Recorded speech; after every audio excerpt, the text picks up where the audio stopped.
Where the heck am I? I changed this.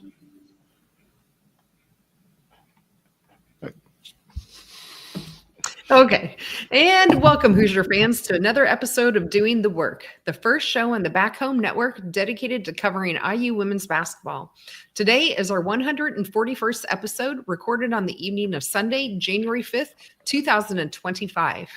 I am your host, Kathy Amos, and joined tonight by my co-host, Jeff Marlow.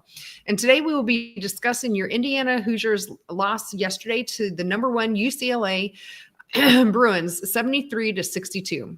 With that loss, it brings the record to 10-4 overall and 2-1 in the Big 12. Big 12. I don't know what conference we are, evidently. Big 10.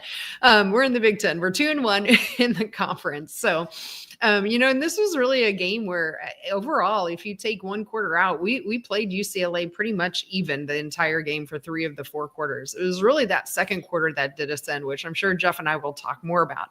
However, we are going to start with our Hoosier Proud banner moment. And for me, I am going to go to right around the 3-minute mark left in the first quarter. At that point, it was 18-7. UCLA was up on Indiana by 11 points.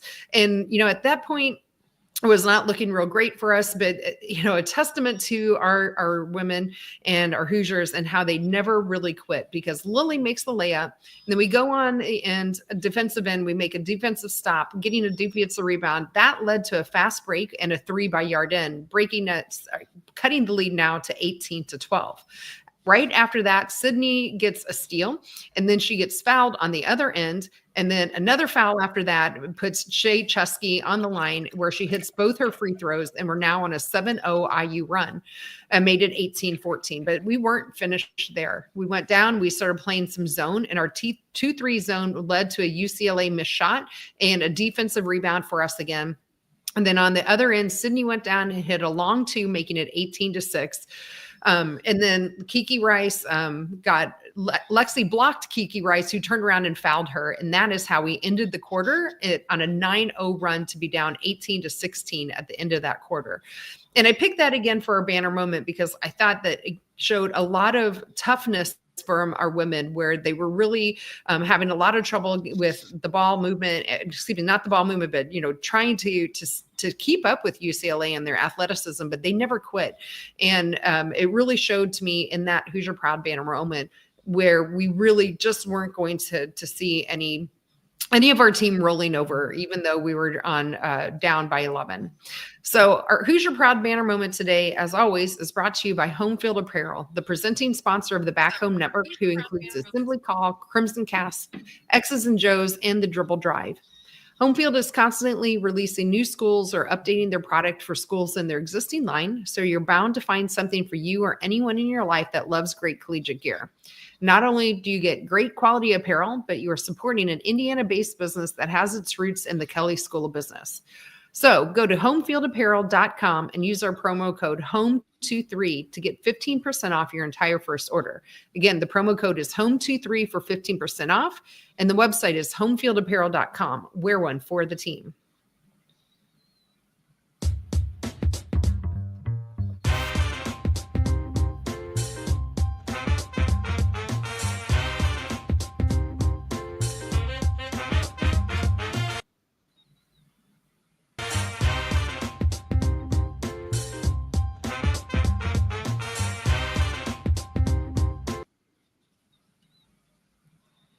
All right. Well, Jeff, I don't really have any news to report out since our last one, so we'll just jump right into Marlow's musings. What's on your mind this evening?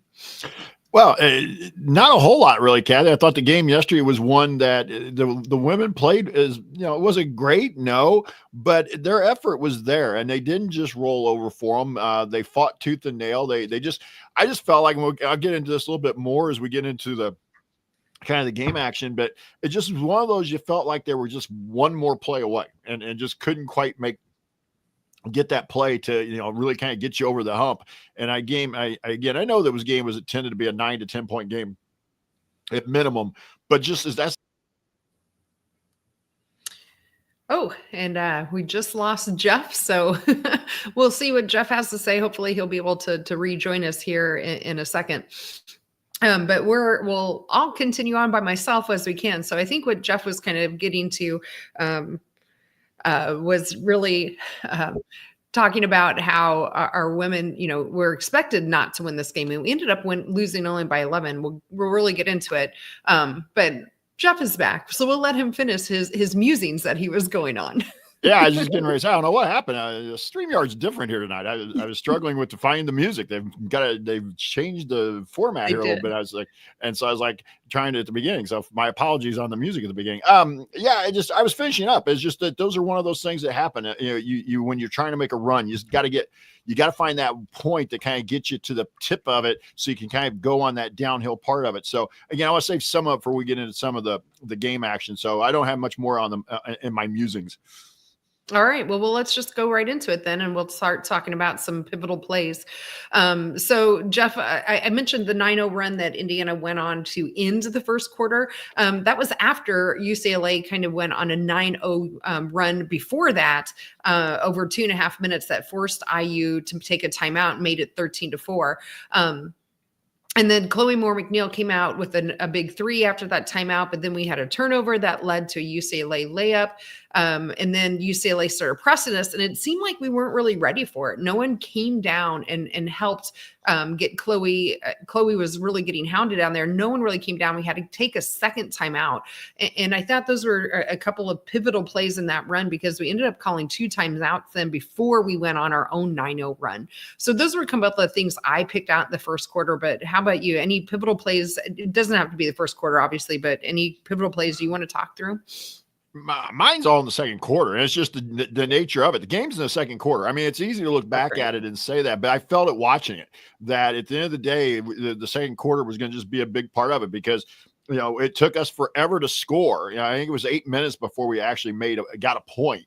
That's right. And it wasn't bad. You watch that game. Yeah, I had a few turnovers, but in a game that we didn't have a ton of turnovers, a number that we would have lived with, we just couldn't buy a bucket. And there were shots that were good shots that just didn't go. There were maybe a couple that were rushed, or maybe, but I just felt like the whole second quarter was up being the key, because you look at that, they outscore us 15-5 in a game that they win by 11. The game was there. It was, it was a 2-point game at the end of the quarter.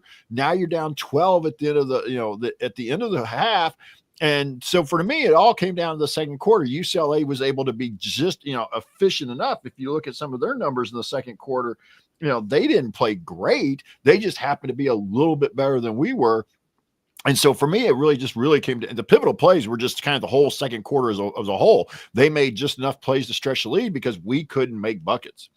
Yeah, that's absolutely right. That I wrote down quite a bit, just in general, a scoring drought, but we had some foul trouble to start the quarter as well. I'll come back to that.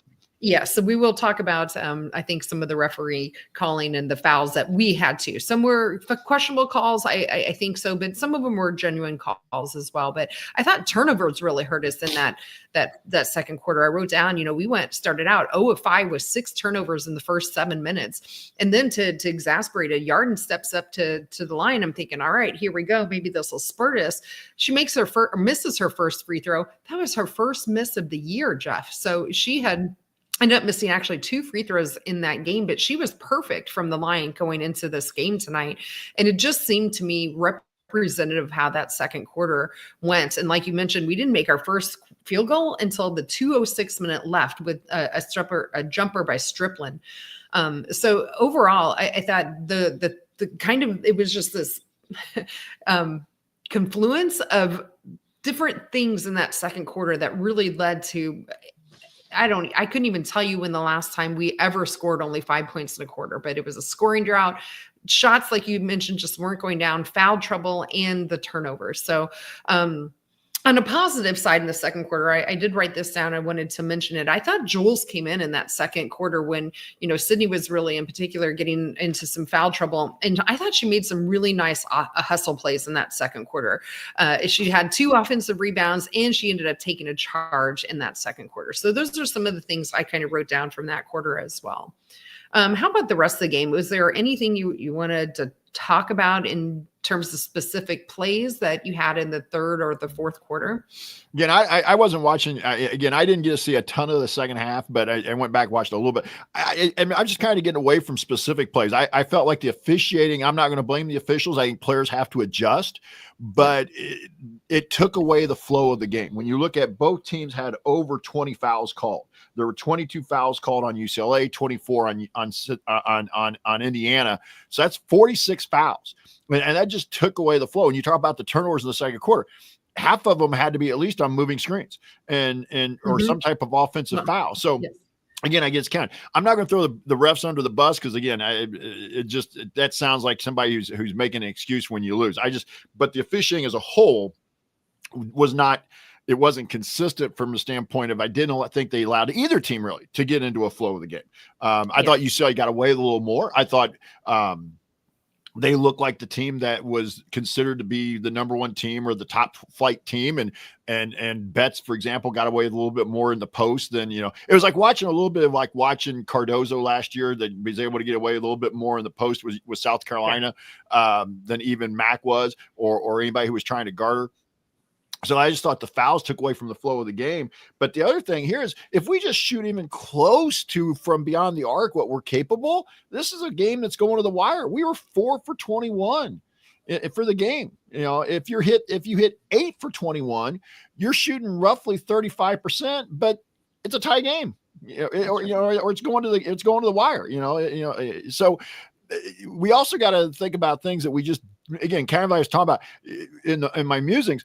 That's the way I felt about the parts of the fourth quarter, the end of the third quarter, into the fourth quarter. I just kept thinking if we could get one more bucket, we'd get it to 9, 10, but we never could get it any closer.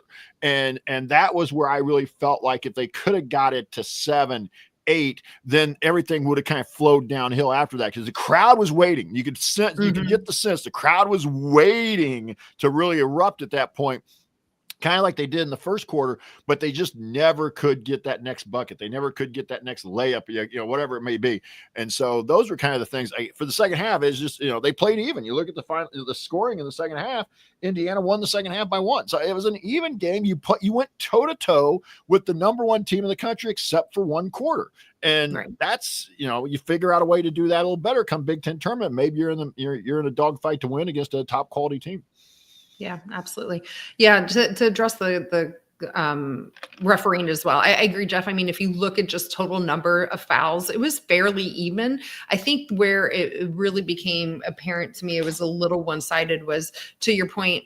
A lot of moving screens were called, except on Lauren Betts. Lauren Betts somehow ended up with only 1 foul in that game. And the way they were calling it on almost every other player, to me, seemed a little bit one-sided. Not one-sided, but at least you were talking about Lauren Betts. I was listening to Austin Rinder in the radio feed, as well as I had said to my husband and somebody in our Discord chat. It felt like she was getting the Zach Edey treatment, where she just had a lot of questionable calls. So for example, in the first quarter, they called a flop on Lily, which maybe you could say that was a flop, but it happened multiple times where, they just either ignored or whatever, some of the moves that she was making. She had multiple times where, she kind of hooked a player to get some better position, but there were lots of moving screens. Shea Chesky got called for one. Caroline Stripling got called for at least one. But they didn't really call him much on Lauren Betts, even though she was really hip checking quite a bit when she was going out and screening at the top of the key for their players. So that was my problem with the officiating. But to your point, 11-point game, I don't think the officiating would have changed that. What would have changed were things we, could have done better, which was making, just a couple more threes, like you mentioned, which we'll talk about, I'm sure, when we get into the numbers a little bit here in a minute. I didn't have a whole lot in terms of specific pivotal plays that I started writing down. Like you said, that second quarter overall was more of the pivotal time for us. We just couldn't do anything to get going in that. And then the third quarter, in the second half, we actually outscored UCLA by 1. So, we ended up, like you said, playing them pretty even other than that second quarter. And that really is the pivotal play, is really the second quarter for me. But any others, Jeff, or do you want to just go ahead and jump into the numbers? Yeah, let's hit the numbers. Let's do it. Well, we've been quite a bit kind of dancing around it. So I'm just going to go ahead and jump in, which the biggest glaring one for me is the 3-point shooting. Before the game, both in our Substack community and when we were doing our preview, I said there were a few keys to the game. One of them was to slow Lauren Betts down. And the other one was rebounding. And the third one I had was 3-point shooting. So I'm going to start there. That is the big key that I think that we really missed. We went 4 of 21, which was only 19%. I think on the season, we are shooting somewhere, excuse me, actually I have the number here somewhere if I can find it quickly. On 3-point shooting, we're shooting around 33%, 34%, and to shoot only 19% in your home court. And I don't think it was necessarily, hats off to UCLA too, their defense, but I don't think it was always just about their defense, even though we'll talk, hopefully, I think, more about UCLA and their length that really causes problem shooting. There were some nice wide open ones, some transition threes that we normally look. We just didn't quite get them down. So that's the number I wanted to start with first. How about for you? I'm going to go to the assists. We talked about this in the last couple 3 games. Indiana had run like 27, 27, 25 assists in the 3 games prior to this. Again, assists is one of those things. I didn't think the ball moved badly yesterday. We did knock down shots. You just talked about the 3-point shooting. We only shot 40% for the game, but we only had 8 assists on 22 made baskets. So we weren't getting the result that we had gotten in the first, those prior 2 or 3 games and kind of that stretch of games.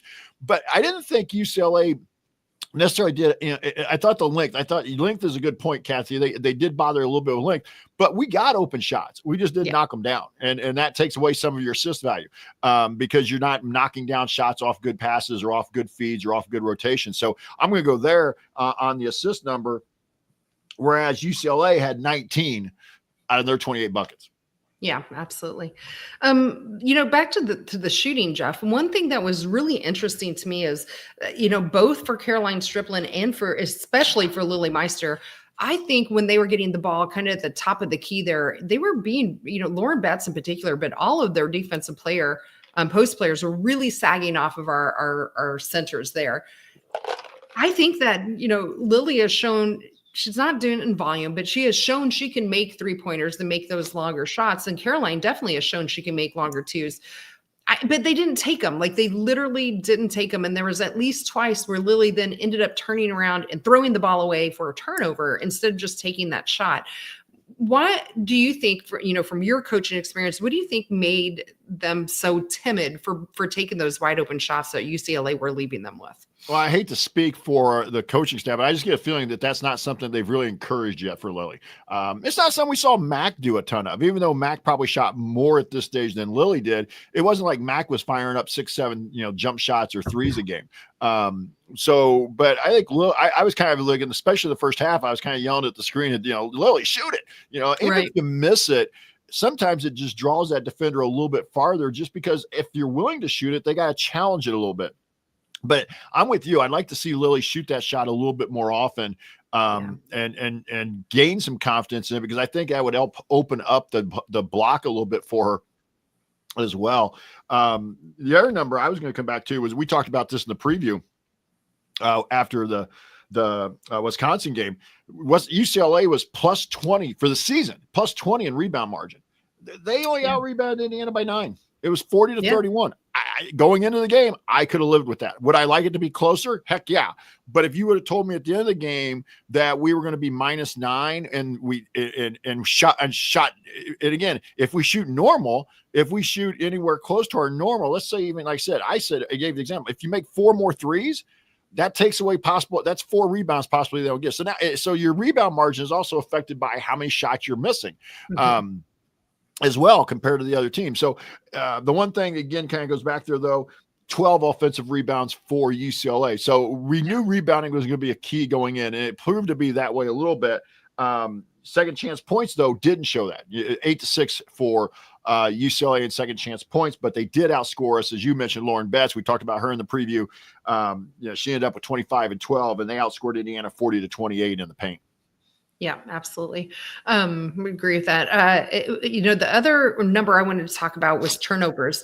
I was a little worried about turnovers at the end of the first half. At the end of the first half, we had 11 turnovers that had led to 15 points off of those turnovers for UCLA. At the end of the game, we ended up with only 13 turnovers that led to 18. So we really cleaned that up in the second half. And so it was really good to see that. I think, in my opinion, that was of those 13, Shea Chesky had 4 of them. So I thought Shea in particular, and I wouldn't mind talking a little bit about what you thought of her game.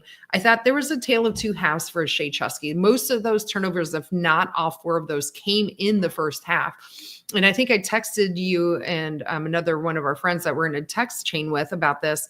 I felt like she was playing too fast and really pressing the issue. She had taken a couple of questionable shots, in my opinion. She had some, bad turnovers. In the second half, though, I thought she came out and played more under control. She was driving the ball. She wasn't making the turnovers and questionable passes that we had. So overall, I thought there was a tale of two halves from Shea Chesky. The interesting thing for me is that she only took 1 3-pointer, and it came very, very late in the game. And so again, I can't say, because I wasn't watching her enough off the ball to know if that was just UCLA not letting her get that open 3-point shot. But one attempt from her is something I would like to see go up, obviously, in the future. She was one of the things she was known for coming in, right, was her 3-point shooting, and only 1 attempt kind of surprised me. But overall, so I kind of wrapped 2 things up in there for you, I guess. Your thoughts on the turnovers in the 2 halves, and then what your thoughts were specifically on Shea in that game. Yeah, and like I said earlier, I just think a third to a half of your turnovers literally were offensive fouls of either moving, screens, charges, whatever. So that drives that number up a little bit, again, because of the nature of the officiating. The other thing about Chesky, I just thought, I agree. I think she played a little fast yesterday. I thought she didn't really find a sink maybe till the second half, but and then I thought length bothered her a little bit. There were a couple times when I told, we were watching it here at home. First half, I told Danny that she got too deep, and once she got in there, she either needs to go straight to the rim and just go up with it or pull it out, but she'd get in there and kind of pick up the dribble and have nowhere to go. And then she really kind of got stuck. And I thought length bothered her a little bit, but yeah, I agree. She needs to find a way to get more threes. If you look at the numbers, Yarden and Chloe took 13 of the 21 threes. And again, Yarden normally, she hits her normal, say 3 for 8, 4 for 8. We're talking about a different game, but Shea did not have one of her better games yesterday, or at least one of her better halves yesterday. Second half, maybe a little better, I would say, but she's kind of right now, she's kind of the temperature, or the barometer, maybe what she's put there, when she's playing well and she's kind of playing downhill and she's playing with some confidence and moxie, this team plays a little better. And yesterday, maybe that was part of the reason they didn't play as well in the first half. Yeah, absolutely. What other team members, Jeff, do you want to point out, or individual for that matter, if you want to jump into anybody else? Individually, I did start talking a little bit about Shea, but specifically any team numbers that you have? The only other team number I'm going to come back to, Kathy, is the fast break points, 16-11. Indiana got a slight advantage on fast break points. And I think that was something we thought going into the game, that if we could get enough rebounds, we could maybe push some tempo with them, but not enough, obviously not enough of an advantage. But again, it is something that is a positive, that when this team is out pushing tempo, they tend to play a little better. Yeah, I agree. The last number for me, I wanted to actually talk about was the 73 for UCLA. They had been averaging 83, 84 points a game. And I think, holding them to 10 points under their average actually said a lot about our defense. Outside of Lauren Betts, we really, I think, kept most people in check. Kiki Rice ended up with only 12 points, and Hawkwez only ended up with 11. Everybody else was single digits for their teams. And if I remember correctly from our preview, Jeff, I think they have 4 of their players averaging double digits. So overall, I was pretty happy with the defense, right? The other number to kind of talk about that with that defense is we played them even in blocks and steals. Each team had 4 blocks and each team had 7 steals. So it wasn't, again, I don't think it was necessarily the defense. 73, it might be a little high for us than what we'd like. But again, holding a team like UCLA to under almost 11 points under their average, to me was a pretty good defensive game for us. Any thoughts though from you on the defensive side? I actually thought the defense, I agree with you. I thought the defense played well. Just some mismatches there. Lauren Betts is a mismatch for most teams in the country, and Yeah. but also players like Kiki Rice, Jaquez is a little bit of a mismatch for us. So I thought overall played pretty well and were able to overcome it, but just some mismatches that made it tough for them. Yeah, absolutely. Any other team numbers that you want to talk about, Jeff, or we can get into some individual ones here too as well? Yeah, I was going to save the individual ones for kind of game ball and hardest worker discussion. Okay. Do you want to just jump right over to that? We can. Let's do it. Okay, so we'll be talking about the game ball today. So if you are watching on YouTube, you can see the ticker at the bottom. But if you're not, we can give you the numbers. So overall for the season, Yarden Garzone and Shay Chesky lead the way with 3 each. Oh, excuse me. And Lily Meister's got 3. Sydney Parrish and then Caroline Striplin each have 2. So those are the ones that we have. So Jeff, I think you can go a couple of different ways in here. So I'm kind of curious to see where you ended up on the game ball. I really ended up down to a couple of people. But I think there's a few different ways you can go. So how did you end up in your thoughts for game ball? Yeah, this is a tough one. Obviously Yarden had the high points of the day. She had 19, but only 2 rebounds for Yarden yesterday. And she only had 1 assist, 1 steal. Chloe, 12 points, but she also had 7 rebounds. She had 2 assists, but she had 3 turnovers and a steal. With that, I think those were kind of the 2 that you really look at here. That's so, right. But I just felt like even though, Yarden, had the points, I'm going to kind of go with Chloe here in terms of my game ball, just because I felt like more overall that I felt like Chloe played a little bit better game production wise. She was 5 for 11 from the field, 2 of 5 from 3. Like I said, 7 rebounds. She had 12 points for the 12 points, 2 assists, and 1 steal. So along with a block shot for Chloe as well. So I'm going to go Chloe here. Yeah, those are exactly the 2 that I landed on too as well, Jeff. And I was originally thinking Yarden, but after you look a little bit more, and as you started talking, the 1 for 8 from 3-point land, that was definitely uncharacteristic of her, although that happened in another game up here earlier in the year. But I think what you're saying as well for Chloe, that 7 rebounds is really kind of what can push me over for her, as well as I thought her defense was just, again, probably leading the way for the team. So Chloe just seemed to really put together a game on both ends of the court for me that kind of pushed me towards that way, especially after listening to you. So I think Chloe will get our game ball for today, and that will be her first game ball of the year. All right. So with that, we will move on to the Grace Berger hardest worker. This one is an interesting one of what we got going on for the year. Chloe, Yarden Garzone both have 3 for the year. Lily Meister has 2. And then we have a whole host of people that have 1. Caroline Striplin, Shay Chesky, Jules Labandola, Sydney Parrish, and Hinda Sandvik each have 1 Grace Berger hardest worker, Jeff. So what do you have for your hardest worker, though, for this UCLA game? Well, you mentioned one already. At least I'm going to give a shout out here, and that's to Jules. Jules played 11 minutes. She had 5 points, 3 rebounds, and an assist. So I'm going to at least throw Jules out there for some honorable mention here, coming off the bench. Caroline Striplin, 6 points, 3 rebounds off the bench yesterday with a block, a steal, and an assist. Lily, 7 points and 5 rebounds, but she didn't do much else. I shouldn't make it sound like didn't do much else, but there was nothing else really in a positive stat column. She didn't have any steals, no assists. She did have a block. So I just kind of by default here, I'm going to go to Yarden with as we talked about already, just because, again, she did draw 7 fouls. I will say this. She drew 7 fouls from UCLA. So she was, responsible for putting some of those fouls that UCLA got into the column. But this was a tough one just because I felt a lot of them were working hard. It's just hard to justify maybe from a stat perspective which way you're going. So I'm going to go with Yarden here as the hardest worker because she was playing hard. She just couldn't get shots to fall. Yeah, like I had mentioned, I was looking at her for my game ball as well, but I think, she definitely worked her tail off. She ended up playing 38 minutes, a team high 38 minutes. I am glad that you threw out there Jules, because she also, I wanted to give her at least an honorable mention.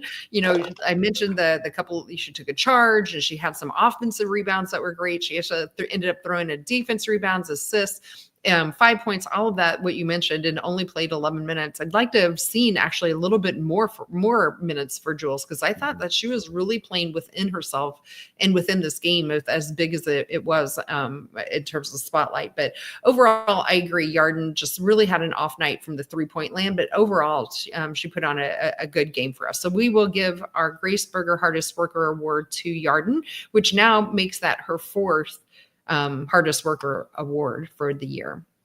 Interesting. You brought up about minutes. Somebody who had played a lot of minutes in the previous games was Henna, and Henna only played about 2 minutes. So I thought that was a little bit interesting. So I just want to throw that out there as well. So the rotation got a little shorter yesterday. It did. Against a high quality opponent. I'd like to see us stay with the rotations a little more. And I'm with you. I'd like to see Jules get a little more run. Yeah, I do too. I'm glad you brought up Henna, because before we moved away from this game, I wanted to ask you if you had any thoughts, because all those 2 minutes that she had came in the first half, and she never came in the second half at all. And with all the foul trouble that we were having, I was really surprised, because even in those 2 minutes, I thought they were, pretty good. Nothing in the stat line, but I remember she had a couple deflections, and I thought she took a charge in there as well. Although Jules took a charge. I know that. I know she did. That's what I was going to say. I could be confusing it with Jules as well. I didn't write it down specifically, but I thought Henna was playing really well, and I didn't understand, I guess, what happened that made her not come in, especially with the foul trouble that we had. Outside of that, Lexi played 12 minutes. And didn't really put up a whole lot for us. She gave us 2 rebounds in there. And really didn't give us much offensively. She didn't have any assists. Her name, again, credit, understand, is also to not making her shots when we could. But, this didn't seem like a great game for Lexi either. So part of me is wondering about Lexi, especially after the growth we saw from her last year. I wonder how much her off-season injury is still kind of nagging her. So I will give her some grace on that. But I think outside of that, the only person we didn't talk about, Jeff, is Sydney. So Sydney Parrish ended up playing 28 minutes. She ended up fouling out. She had only 2 points, but she did have 3 rebounds and assists, 2 turnovers, but she did have 3 steals to lead the team. So offensively, I don't think we got probably enough from Sydney that we really needed to in this game. I thought her impact really showed up, though, was defensively. But do you have any thoughts on Sydney's play? Again, foul trouble kind of kept her off the floor, only playing 28 minutes. Get that part. But any over thoughts besides that? I love Sid, but we need more than 2 points from her. Yeah, and I know she's trying. I'm not saying she's not trying. She's got to find a way to be more productive than 2 points. Yeah. Especially a game like this where we really needed to bat a perfect game, if you will, to have much of a chance in this game. And that second quarter, I know was the downfall for us, but I think the foul trouble, but we needed a little more from Sydney on the offensive end as well. But before we move away from this game, Jeff, do you have any other thoughts that you want to throw out there in terms of numbers or individual play or anything we haven't touched on? No, I've covered everything I want to hit. Okay. Well, let's do a quick numbers watch. Again, there's a few numbers we've been watching here this year. Chloe Moore McNeil has 2 of them. We'll touch on the points, which is watching to see how she gets to 1,000 points in her career. She's had 12 points in this game that brought her up to 955 points. She has 45 points to go. She's now averaging right around 9 points a game. So if she continues averaging that, she'll probably hit that 1,000 mark in around the 5th game here coming up. I'll skip over the assists for her in this, but we'll move on to Yarden. Yarden had 19 points, and she is now up to 930 in her career. Fun fact with that, if she also continues her average for the year, which is right around 14 points, she will also hit that 1,000 mark in around the 5th game, which would be Oregon coming up. So we could potentially see 2 players reach 1,000 points in the same game, which would be kind of cool. So, with that, I think the other last one is Yarden making 3-pointers. She made just 1, as we mentioned in this game. She's now up to 169. She needs 3 more to go to tie for 8th place in overall. So that is our numbers watch for today. Let's talk then about our upcoming game that we have, Jeff. So the next game for our Lady Hoosiers will be away game that will be this Wednesday up at Northwestern on Wednesday, January 8th. That game will tip off at 8 Eastern, 7 Central. It will be on the Big Ten Plus. Northwestern is, I think they're 7-7 overall, Jeff, or did they lose? I just posted today? it, Kathy. It's 7-8. Oh, 7-8 now. So they did lose earlier today. So I looked earlier, they were 7-7. So they're 7-8 now after losing earlier today, and 0-4 in conference. Joe McCowan is their head coach. He is in their 14th season at Northwestern. So, Jeff, why don't I cover a couple of the individuals, and then you can jump into the team numbers that Northwestern has so far this year. I had a hard time understanding who to put out here in terms of players to watch. Candidly, I have not watched Northwestern play, so I'm just going off of statistics and minutes and so on. So Taylor Williams, I put her out there for sure. She has been a consistent starter. She is a 6'2" grad forward. She's averaging 10.5 points per game and 9 rebounds per game. She doesn't shoot any 3-pointers, so she definitely is more of a underneath the basket or inside their player. The next person that is actually leading the team in points per game is Kaylee Walsh. She's a 6'3" senior forward. She's leading the team in points per game at 11. But she doesn't normally start. She's only started 2 games, and she's only averaging 20 minutes per game. So I don't know if she's been hurt and earlier this year, and that's brought that numbers down, and she's just getting back up to form or not. But that's an interesting person to keep an eye on as well.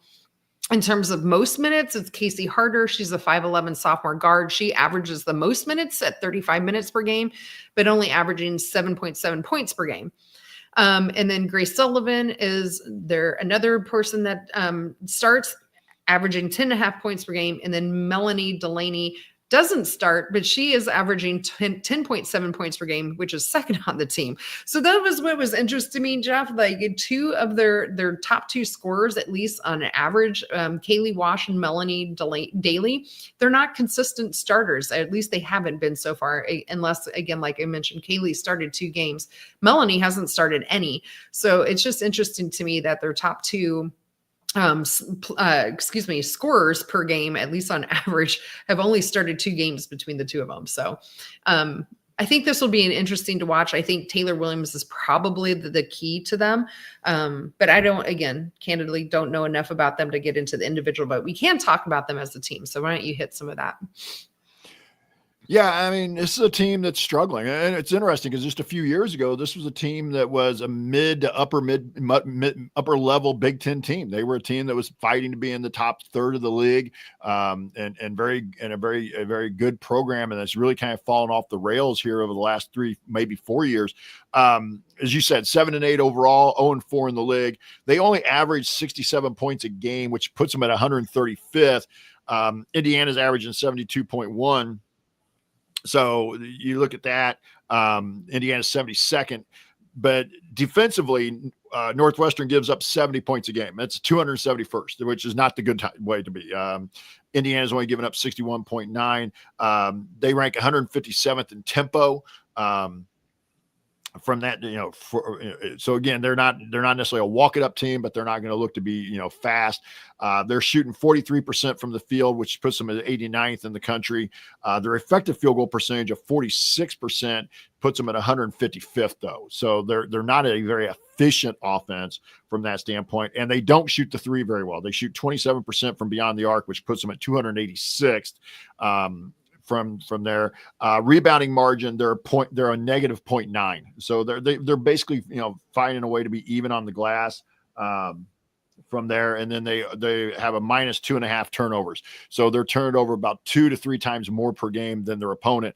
So just everything that screams 500 to below 500 team is showing up in these stats. They don't shoot it very well. They don't necessarily rebound it like an elite team, and they turn it over more than they turn the other team over. So it's a game we got to go up there. This is the game that kind of scares me from a standpoint that this kind of has like Butler or Harvard written all over it if we're not ready. And I don't have a problem losing to Carolina. I don't have a problem losing to UCLA at home, but because I thought the effort was pretty good, especially in the game yesterday. but you can't have any more games like we had there the first part of the year. We need to go up to Northwestern, just take care of business, and then be ready to come back home from there. And I think USC becomes the next game after that. So you got to take this and because you win this, and then let's say you lose to USC.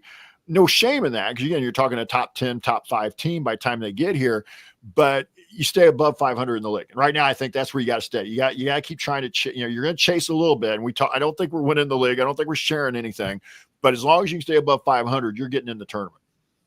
Yeah, absolutely. This is a game on paper. Again, I understand it's an away game and you can't take anything for granted, but Northwestern is not projected to finish very well in the league again this year. Right. They're really struggling, as you mentioned, 7-8. They have lost all 4 of their conference games, and every kind of, at least statistically on paper, we match up with them. In terms of better, like our rebounding margin better, turnover margin better, we shoot better than them defensively, and so on and so forth. So this is definitely a game I think we need to go up and take care of business and come back for, because after that I think we go again on the road against Iowa right after that on the 12th. I think that's a road game as well. And then we come back home against Illinois, and Iowa and Illinois especially aren't going to be easy games. So hopefully we are not looking past them. I don't think that they will. I think that the team right now is playing pretty well. I understand you throw that second quarter off again. You played the number 1 team in the country even. I have no issues with their effort in that game against UCLA. So hopefully they just go up and take care of business against Northwestern, which is what they really should do, like they did against Wisconsin back on the 30th. So that's kind of my overall thoughts. I don't know how many specific keys to the game like I did against UCLA. I think it's just a matter of going up there, playing their game, and taking care of business for me. But do you have any keys to the game, Jeff, other than that you have specifically that you want to talk about? No, just go focus. Play it, go up there, go focus. Don't dilly-dally around and let them stay around the game. You got to go up there and win the game. Take care of business. That's right. Because we're in the heat of it, of Big Ten season. So let's talk around what's going around the Big Ten. So on New Year's Day, we had a couple of games to kind of mention. Nebraska went over to USC. They lost that game 55-75. Michigan then went to UCLA 70-86. I had put these 2 games down because if you were listening to our last podcast, those were flipped, right? Nebraska played and lost to UCLA. Michigan played and lost to USC. So now we've had both of our traveling out to the West Coast teams for the first time we've seen in back-to-back games, and they've lost both of those games. So again, I get it. They're playing the number 1, and what is USC now, number 4, I think, in the country. 2 top 5 teams, but Nebraska in particular was thinking with some of their depth, and the Michigan was kind of a question mark too. They had started off pretty well. They clearly didn't match up, at least on the road, with those 2 teams. And then today is Sunday. We had Illinois at 61 at Minnesota 68. So Illinois went on the road there and lost to Minnesota. So that was an interesting one to keep an eye on, I thought, because Minnesota has, yes. Well, I don't want to interrupt you. I wanted to jump in and when you were done. Oh, yeah. Do you want to talk about either of those USC, UCLA games? I think right now you have you have the opposite ends here. Maybe the most disappointing team right now in the first 4 games of Illinois being 1-3, and Minnesota's 3-1 with their best player, Mara Braun, went out with a knee injury earlier in December. So Minnesota's going to be dangerous, at least right now. They're playing with a lot of confidence. I was just kind of looking at that. I noticed that earlier today that, they're 3-1, they're 15-1 overall. Yeah. At this point, they're just playing a lot of confidence. And then you look at Illinois, a team that we thought was going to be toward the top half of the league, and still could. Again, we're only 4 games into the league, but they're playing from behind already. They're 1-3. There's a lot of teams to pass up here and such. But I thought that was an interesting game up in Minneapolis. And here we have, the one team that we all thought might be, trying to get into that top 3-4 after, USC, UCLA. With Illinois and Minnesota, we thought was going to be maybe bottom half of the league. And right now, that's the 2 right now at the opposite end of the spectrums, the 2 teams that are kind of flipping the league on its ear. Yeah, exactly. That's exactly why I kind of was going to go with that too, Jeff. So you had Minnesota, who we were kind of expecting, like you mentioned, the bottom. Well, shoot, they're right now at the 5th with 3-1. And then the last game to mention was we had a top 2 top 25 teams matching off today in Iowa City. We had number 8 Maryland. They went into Iowa City and beat Iowa 74-66. So Maryland has become now one of the remaining undefeated teams. So we have 4 undefeated teams, UCLA and Maryland at 4-0. And then Ohio State and USC at 3-0. So at least those top 4 spots so far, again, early into the season, either you've only played 3, maybe 4 conference games. The top 4 are really solidifying themselves on what we are expecting. Minnesota, like you mentioned, I think is the biggest surprise. Washington is up there as well at 2-1. I haven't really paid attention to see who they've played. And then you kind of have the bottom of the league, which is what we were expecting outside of Minnesota. But Rutgers, Purdue, Penn State, and Northwestern all have yet to win a conference game. So again, what we were talking about, once you get outside the top 4 and the bottom 4, those middle 12 spots are really just all over the place. And I think you're going to see a lot of jumbling up in there to see when they play each other. So that's where we're at right now, I think, in terms of Big Ten. But yeah, go ahead. Well, then Wednesday, you're going to have a couple games. You got Wednesday, you have OSU, besides Indiana at Northwestern. OSU is going up to Ann Arbor. Again, I would expect OSU to be favored. I expect them to win the game, but Michigan could be dangerous at home. The game of the day is actually going to be in College Park. USC travels to Maryland, so somebody's going to get one loss in the league. And you're talking about 2 teams that are going to be ranked in the top 10 when they play on Wednesday. Yeah, that's right. USC, I was right. They are 4th right now, and Ohio State is 10th right now. Maryland is 8th. So we have 4 top 10 teams in the Big Ten right now, with those four teams playing right now. And then other ranked teams, in case you're curious about rankings, Michigan State at 21st and Iowa was 23rd. I'll be curious to see if they drop any after today. I would hope not. Again, they're losing to a top 10 team, so I would expect them to still remain ranked. But that's kind of where we're at. I didn't update the net rankings today, though, for all of those teams. I thought that would be something we could look at maybe before in our Wednesday podcast when we talk about the next game. And what are your thoughts on the Big Ten? Honestly, Michigan's got to play with a little bit of fear is not the word I'm looking for. They need to play with a little bit of desperation, because if Michigan loses that game at OSU or to OSU and Ann Arbor, they're 1-3 in the league. That's right. And again, I don't think you want to get too far below the back half or on the flip side of being below 500. That's why I think going up to Northwestern on Wednesday is really huge, because Indiana gets to 3-1, go to Iowa on Sunday. And maybe you lose, maybe you don't, but you're kind of staying at or above 500 in the league. I think right now that's important, because if you can find a way to get to 10-8, 11-7 in the league, 9-9 in the league, I think you're making the tournament. And especially if with the quality of the opponents you're playing in the league, I think that's going to play well. But right now you're looking at some of those teams at the bottom half, and again, 4 games in, there's going to be some desperation having to start for some of them. Yeah, that's right. I think we just, like you mentioned, you need to take care of business against those teams that are, expected to finish in the bottom half of the league. We've already done that with Wisconsin. The next one is up for us is Northwestern for sure. Penn State. Yeah, and Penn State. That's right. Thank you. So that's kind of where we're at with the Big Ten, Jeff. So why don't we jump over then and talk about our final thoughts, either about this game or upcoming games or the Big Ten in general or all of it. So what's on your mind for final thoughts? I think I gave my thoughts on the Big Ten pretty well, but I just think that I was proud of the effort the team gave. I thought that the game plan was fairly solid. It just didn't make shots. And again, giving up a lot of size to not just Betts, the length UCLA has, and the ability that UCLA has with, like we talked about the preview, between Rice and Betts and Jaquez and a couple of the others, the ability, Jones that that can play, they can put points up on the board, and we kept them we kept them about 10, 11 points under average. But you look at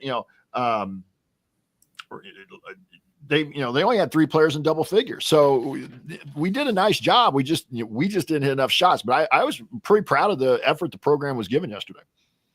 Yeah, I was too, Jeff. That's exactly where I was going to go with my final thoughts. And I kind of mentioned that again. You throw out, you get a few more shots in that second quarter. And I think it's just a completely different game. The effort was absolutely there from tip until the final buzzer. No problem at all with our effort. It was, again, just some of the shooting and some of the turnovers in that second quarter that really just kind of did us in and dug too big of a hole against a team. UCLA, they have some huge size, a lot of athleticism, really great length compared to us. And we for 3/4 of the game, matched them toe to toe. In fact, like I mentioned, beat them in the second half. So I'm looking forward to seeing how this team goes. I think outside of once you get past that, Harvard and Butler kind of stubbed their toes, and I think they righted the ship pretty quickly. Went down to the Bahamas and they beat two really good teams that, they played that third game with North Carolina. I think they were just probably tired after all the effort they had to put up against, especially against Baylor.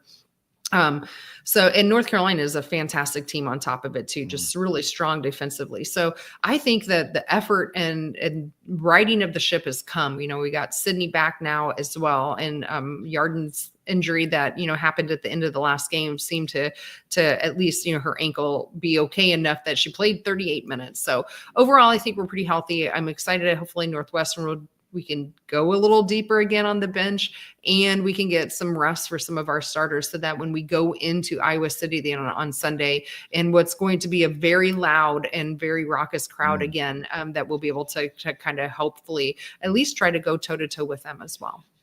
So those were kind of my final thoughts, Jeff.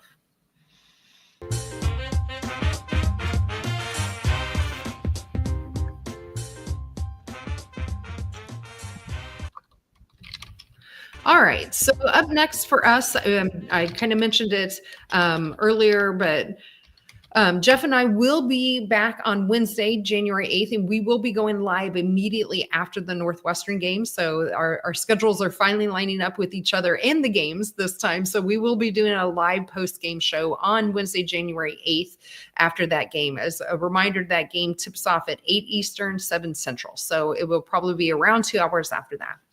If you want to see us do the show live and be part of our live chat, please make sure you subscribe to our YouTube channel at youtube.com/@BackHomeNetwork.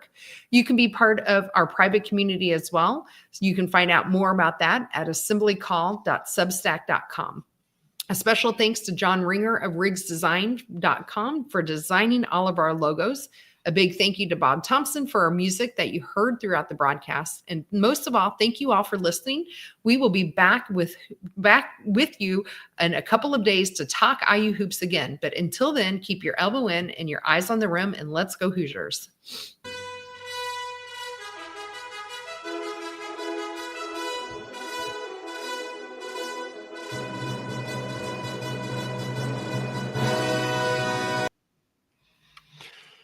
All right. Good deal. All right. Thanks for everyone who was in the chat with us tonight. Somebody was asking about our strength of schedule. I'm not quite sure. I'm trying to find that on her hoop stat, if that's even something they have on there. Jeff, do you know? I don't remember, but you might find it on the net too. Yeah, that's true too. So yeah, Eagle Eye, I think you were the one who asked us about that. We will try to find that out for you the next time, and we'll report back that on Wednesday with you. So we'll do our best to do some research to see if we can find that, if it's an easy find or not. So with that, happy Sunday, everybody. Hopefully for those of you in the path of the blizzard, you're doing all right and are able to dig out okay.